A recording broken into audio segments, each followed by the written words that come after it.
రాజ్యసభలో బీజేపీకి కష్టాలే. 86కు పడిపోయిన సంఖ్యాబలం, ఎన్డీఏకి వైసీపీ అవసరం తప్పనిసరి. కేంద్రంలో హ్యాట్రిక్ కొట్టి అధికారంలోకి వచ్చిన బీజేపీకి రాజ్యసభలో మాత్రం మెజార్టీ తగ్గిపోయిందట. నామినేటెడ్ ఎంపికల్లో రాకేష్ సిన్హా, రామ్ షకల్, సోనాల్ మాన్సింగ్, మహేష్ జట్మాల్ని పదవీకాలం శనివారంతో ముగియడంతో పెద్దల సభలో బీజేపీ బలం 86కు పడిపోయింది. కేంద్ర ప్రభుత్వ సూచనలతో రాష్ట్రపతి ద్రౌపది ముర్ము వీరిని నియమించారు. అనంతరం రాజ్యసభలో అధికార ఎన్డీఏ కూటమికి మద్దతుగా నిలిచారు. అయితే 4 ఎంపీల రాజీనామాతో రాజ్యసభలో బీజేపీ సంఖ్య 86కి చేరగా ఎన్డీఏ కూటమికి 101 మంది ఎంపీల బలం ఉంది.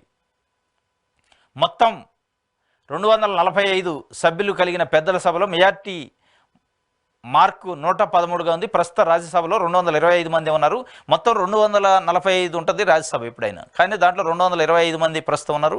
225 మందిలో ఆఫ్ అంటే మ్యాజిక్ ఫిగర్ 113 ఉండాలి. కానీ ఇప్పుడు పడిపోయింది. నిన్న ఒక 4గురిది పదవీ కాలం అయిపోయింది రాజ్యసభకు సంబంధించింది. 4గురిది అయిపోతే 86 బీజేపీ సంఖ్య అయింది. రాజ్యసభ సభ్యుల సంఖ్య 86కు ఉంది. ఎన్డీఏ కూటమితో కలిపి 101 ఉంది.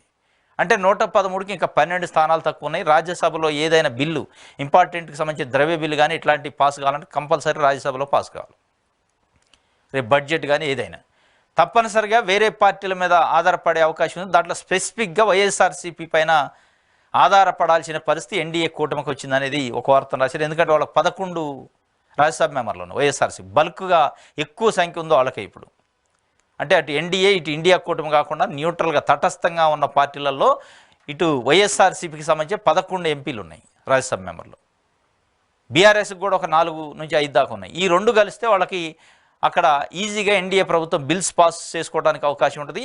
ఇప్పుడు తప్పనిసరి పరిస్థితి అయింది. కేంద్ర ప్రభుత్వం ఎన్డీఏ కూటమి ప్రభుత్వం జగన్మోహన్ రెడ్డి గారికి సంబంధించిన వైఎస్ఆర్సీపీ పార్టీ పైన ఆధారపడాల్సి వచ్చింది రాజ్యసభలో. ఇది ఒక కీలక పరిణామం. ఎందుకంటే ఆంధ్రప్రదేశ్లో కూటమి ప్రభుత్వం 164 స్థానాలతో ఏర్పాటు చేసింది. చంద్రబాబు నాయుడు గారు ముఖ్యమంత్రిగా ఉన్నారు. జనసేన అధినేత ఉప ముఖ్యమంత్రిగా ఉన్నారు.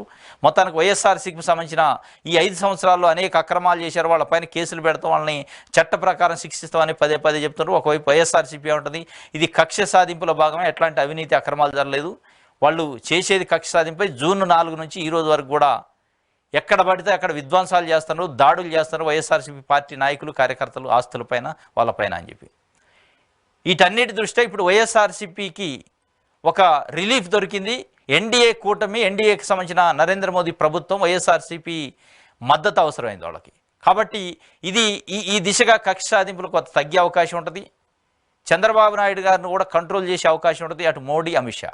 ఎందుకంటే జగన్మోహన్ రెడ్డితో ఇలా అవసరం ఉంది కేంద్ర ప్రభుత్వానికి బిల్స్ పాస్ కావాలంటే. తప్పనిసరిగా ఇలా వైఎస్ఆర్సీపీ ఎంపీల పైన ఆధారపడి ఉన్నట్టే అర్థం చేసుకోవాలి మనకి రాజ్యసభలో.